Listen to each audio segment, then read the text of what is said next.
मैं श्री राहुल गांधी जी से पूछना चाहता हूं कि बिहार में सिर्फ तथ्य के आधार पर पूछना चाहता हूं। पॉइंट नंबर 1, बिहार में 1 सितंबर तक जिसको आपत्ति है कि उसके कागज नहीं सही ढंग से प्रस्तुत हुए हैं, वो चुनाव आयोग को अपना आवेदन देकर अपना नाम जुड़वा सकता है। आज 10 दिन हो गए। इंडी गठबंधन के कुल बूथ लेवल एजेंट 1,60,000 है। आप 62 लाख को अगर डिवाइड करिए 10 से तो 6,20,000 आता है, और 6,20,000 को 1,60,000 से डिवाइड करिए तो 4.5 के लगभग आता है। यानी केवल 4 से 5 वोटरों का वेरिफिकेशन यदि एक दिन में इंडी गठबंधन के एक बूथ लेवल एजेंट ने किया होता तो अब तक सब कुछ साफ हो गया होता। यह है झूठ की इमारत पर खड़ा हुआ मिथ्या आरोप। आप औपचारिक रूप से कोई चीज वेरीफाई नहीं कर रहे हैं, न चुनाव आयोग को तकनीकी दृष्टि से जो संवैधानिक रिक्वायरमेंट है उस चीज को करने का वो नहीं कर रहे हैं, और आकर प्रचार कर रहे हैं। दूसरा बिंदु, वो बेंगलोर सेंट्रल की सीट के बारे में बात कर रहे हैं, तो मैं पूछना चाहता हूं वो 1 लाख उनके पास आए कहां से अगर चुनाव आयोग का डाटा नहीं था तो? दूसरा, उन्होंने किसको जारी किया है वो 1 लाख लोगों की सूची? क्या मीडिया को जारी किया है? क्या जनता को जारी किया है? क्या सांसदों को जारी किया है, या चुनाव आयोग को दिया है? दूसरा, मैं कांग्रेस पार्टी और इंडी गठबंधन में पूछना चाहता हूं, श्री राहुल गांधी जी, आप एक ही कॉन्स्टिट्यूएंसी में इतने सिलेक्टिव कैसे हो जाते हैं? उसी बेंगलोर सेंट्रल कॉन्स्टिट्यूएंसी में आप वो विधानसभा दिखा रहे हैं जहां बीजेपी ने लीड किया है, 2 विधानसभाएं चामराजपेट और शिवाजी नगर, जहां कांग्रेस को 60% से अधिक वोट मिला है, वहां पर बढ़े हुए मतदाता क्यों नजर नहीं आ रहे? क्योंकि वहां एक विशेष वर्ग की संख्या अधिक है, माइनॉरिटी डोमिनेंस है, या फिर आपको इस विषय में पता ही नहीं है? और मैं पूछना चाहता हूं, कर्नाटक में आपकी सरकार है, आपके चीफ मिनिस्टर प्रेस कॉन्फ्रेंस क्यों नहीं कर रहे हैं? डेप्यूटी सीएम प्रेस कॉन्फ्रेंस क्यों नहीं कर रहे हैं? यदि आप ये चाहते हैं कि सरकार के द्वारा नहीं हो, यद्यपि आप स्वयं नेता प्रतिपक्ष के रूप में कैबिनेट मंत्री का दर्जा पात्र हैं, यानी आप स्वयं सरकार की दृष्टि से सरकार के एक हिस्से हैं, क्योंकि आप कई कमेटीज में भी हैं, परंतु पार्टी से कराना था तो पार्टी का प्रदेश अध्यक्ष क्यों नहीं कर रहा है? आपके राष्ट्रीय अध्यक्ष आदरणीय खड़गे जी सबसे वरिष्ठ नेता हैं और वो कर्नाटक के हैं। शायद इसलिए वो नहीं कर रहे हैं कि उन्हें हकीकत पता है, और या फिर राहुल गांधी जी ये साबित करना चाहते हैं कि कर्नाटक राज्य के संदर्भ में ही उन्हीं की पार्टी के सीएम, डिप्टी सीएम, प्रदेश अध्यक्ष और राष्ट्रीय अध्यक्ष से ज्यादा ये राहुल गांधी जी को पता है, या ये उनके लिए निरंतर लॉन्च होने वाली, जैसे भारत ने एक बार में 100 सैटेलाइट लॉन्च करके एक दिन में रिकॉर्ड बनाया था, पर राहुल गांधी जी के निरंतर असफल लॉन्चिंग के प्रयास में किए जाने वाली छटपटाहट का ये एक और प्रयास मात्र है। दूसरा, मैं पूछना चाहता हूं, अगर ईमानदारी से क्या इस सीट की जांच नहीं होनी चाहिए? यदि बिहार में कई विधानसभा क्षेत्रों में अचानक रेजिडेंसी के लिए लाखों की संख्या में लोगों ने पिछले 5 महीने में आवेदन किया है, और मैं कांग्रेस पार्टी और राहुल गांधी से पूछना चाहता हूं, आप महाराष्ट्र के बारे में कहते हैं कि 4% वोटर बढ़ा, तो महाराष्ट्र की एक लोकसभा है धुले, जिसमें 6 विधानसभाएं हैं।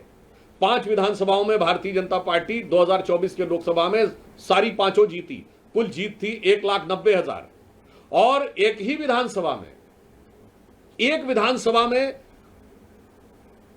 कांग्रेस गठबंधन को कितना वोट मिला? 1,94,000, और उस विधानसभा का नाम है मालेगांव सेंट्रल।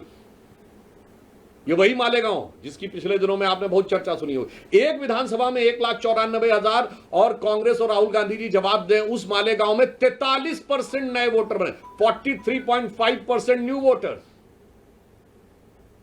क्या इन बातों की जांच नहीं होनी चाहिए? या हम सीधी बात कहें कि जिस प्रकार की बातें इंडी गठबंधन और कांग्रेस पार्टी कर रही है वो चोरी की बात नहीं है, जो एक पुराना स्लोगन है, चोर मचाए शोर।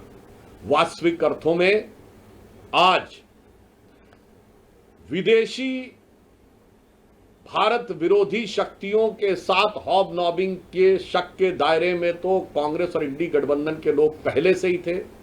विदेश में जाकर भारत विरोधी एनजीओज और भारत विरोधी नेताओं से मिलने के प्रमाण तो राहुल गांधी जी के पहले से ही थे। 6 मार्च 2023 को सीधे विदेश के भारत में हस्तक्षेप की गुहार लगाते हुए आप पहले देखे जा चुके हैं। अब विदेशी घुसपैठियों के द्वारा भारत के लोकतंत्र पर डाका डालने का यह प्रयास इंडी गठबंधन के द्वारा किया जा रहा है। देश को बहुत सचेत और सावधान रहने की आवश्यकता है।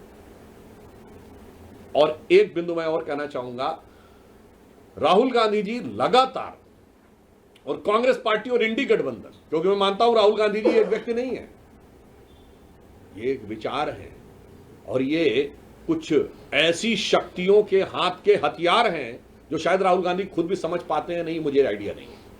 पर मैं एक बात कहना चाहता हूं, बताइए आप कितनी बार जनता की नजर में असत्य बोलते हुए या झूठ बोलते हुए पाए जाएंगे। जब बयान आया था कि भारत के, मैं अभी से शुरू करता हूं और आपको केवल कुछ उदाहरण देता हूं, देश की जनता अपने आप इस पर निर्णय ले।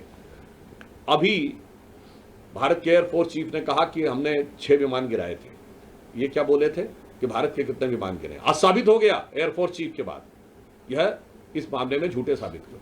पॉइंट नंबर 2, भारत के साथ अमेरिका की जो डील हुई, इन्होंने कहा था कि अमेरिकी राष्ट्रपति का बयान सही है, तो इसका मतलब वो सो कॉल्ड युद्ध विराम, जो युद्ध विराम कभी नहीं था, वो किस लिए हुआ था? क्योंकि ट्रेड डील हुई थी। अब तो साबित हो गया कि डील नहीं हुई थी यहां पे पुनः। और ये भ्रम, असत्य और झूठ की इतनी लंबी श्रृंखला है। मैं लोगों को याद दिला देना चाहता हूं कि अगर जनता को थोड़ी सी विस्मृत हो गई हो तो वो इनका कैरेक्टर देख लें। इन्होंने रफाल को लेकर झूठ बोला था, रफाल को लेकर हुए नारे को लेकर सुप्रीम कोर्ट के जजमेंट पे झूठ बोला, वो साबित हुआ। इन्होंने कहा था LIC बर्बाद हो गया, LIC को पिछले साल 44,000 करोड़ का फायदा हुआ है। इन्होंने कहा था स्टेट बैंक बर्बाद हो गया, याद करिए 77,000 करोड़ का फायदा है। इन्होंने कहा था HAL बर्बाद हो गया, HAL को 8,000 करोड़ का फायदा हुआ है और 81,000 करोड़ के उनके पाइपलाइन में, which is an all time high. यानी जिसके लिए आपने कहा कि ये बर्बाद हो गया है, वो सब ऑल टाइम हाई है। अब उसके बाद अगर आप फिर भी ना समझना चाहें तो जिस इकोनॉमी को आप डेड इकोनॉमी कहने में हिचक नहीं रहे हैं, वो आपकी मेंटल स्टेट को दर्शाता है।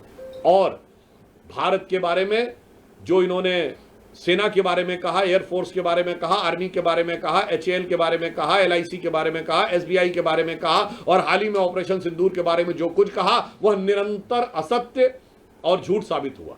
तो मैं एक पंक्ति में कहना चाहूंगा, एक दौर था जब इस देश में महात्मा गांधी ने एक किताब लिखी थी, माई एक्सपेरिमेंट विद ट्रुथ, सत्य के साथ मेरे प्रयोग। और आज हम देख रहे हैं उन्हीं के एकमेव स्वयंभू उत्तराधिकारी होने का दावा करने वाले श्री राहुल गांधी जी का असत्य का भयानक रोग। मैं माई एक्सपेरिमेंट विद अनट्रूथ इसलिए नहीं कह रहा हूं क्योंकि माई एक्सपेरिमेंट विद अनट्रूथ भी एक किताब है जो माइकल एंडरसन की लिखी हुई है, मगर यहां पर अगर आप देखें तो that was my experiment with truth and this is a disastrous experiment with untruth. वहां महात्मा गांधी थे जो सत्य के साथ प्रयोग था, यहां असत्य का भयानक रोग है। इसलिए हम कांग्रेस पार्टी और इंडी गठबंधन से कहना चाहते हैं कि संवैधानिक दृष्टि से, कानूनी दृष्टि से आपके पास जो रास्ते हैं उसको आप क्यों नहीं अप्लाई कर रहे हैं, और भारत विरोधी भ्रामक दुष्प्रचार के द्वारा अगर भारत में अस्थिरता उत्पन्न करने का प्रयास कर रहे हैं तो भारत की सजग जनता उसे कभी भी सफल नहीं होने देगी।